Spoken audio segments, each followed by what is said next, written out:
Muchas gracias. Thank you. The next speaker is the distinguished representative of Afghanistan, Ambassador. Thank you very much, Mr. Chair, distinguished delegates, excellencies.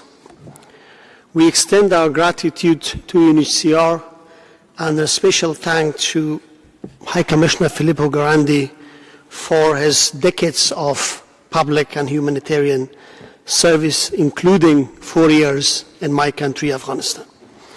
Our gratitude also goes to the host countries and donor states for their continued commitment for protection of refugees and displaced persons worldwide.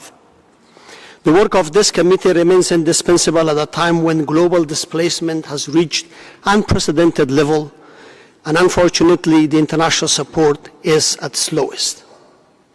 And when the people of Afghanistan continue to endure one of the world's most protracted and complex displacement crises. As of 2025, continuous turmoil in Afghanistan has resulted in a staggering 10.3 million individuals displaced, 3.2 million of whom remains internally displaced, while an additional 5.8 million are now registered as refugees abroad. The exodus from our homeland has not been a choice, but a desperate flight from persecution, violence, and unyielding humanitarian disaster that has gripped our nation for over 4 decades. Since the Taliban's military takeover in August 2021, approximately 4 million Afghans have sought refuge beyond our borders, fleeing to the neighboring countries such as Iran and Pakistan, where they face myriad of uncertainties. Mr. Chair, over 14.8 million content with an acute food insecurity, with a projected 3.5 million children and 1.1 million women requiring treatment for acute malnutrition. Climate shocks such as floods and droughts have displaced thousands, leaving entire communities vulnerable. These disasters, unfortunately, have acted as a replacement for conflict as a primary drivers for displacement, laying bare in stark challenges that the impoverished households face as they struggle to rebuild their lives amidst ruins. Taliban unwillingness and the lack of legitimacy as a responsible state constitutes a significant hurdle for finding durable solutions.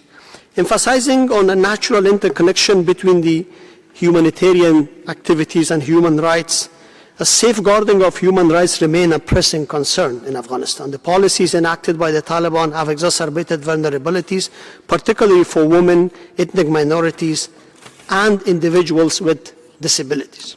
Systematic discrimination against these groups have resulted in increased risk of gender-based violence, arbitrary detentions, and the lack of access to essential services. On the other side of our borders, Afghanistan's refugees are confronted with an equally bleak scenario. Mass deportation have surged with 2.5 million returns since 2021, many of which are involuntary or coerced. These actions fundamentally violate the principle of non-refoulement and exposes returnees to a renewed cycle of persecution and suffering. In the host nations like Iran and Pakistan, which generously hosted approximately 5.2 million Afghans for over decades, individuals grapples with limited access to rights and services, resulting in a state of protracted limbo. The women and girls, civil society, journalists, former government officials are among returnees faced particularly grave threats, the ongoing repression that characterized the Taliban regime. The barriers to resettlement are steadily rising, with over 500,000 Afghans projected to need resettlement in 2025, yet funding cuts and the political shifts hinder their prospects. In conclusion, Afghanistan's humanitarian crisis is not solely Afghanistan's burden.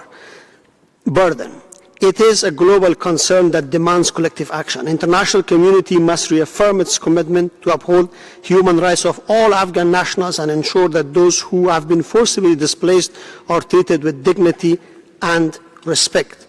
We implore nations to extend their support and solidarity not only for our refugees and internally displaced people as individuals, but for Afghanistan's future as a responsible state.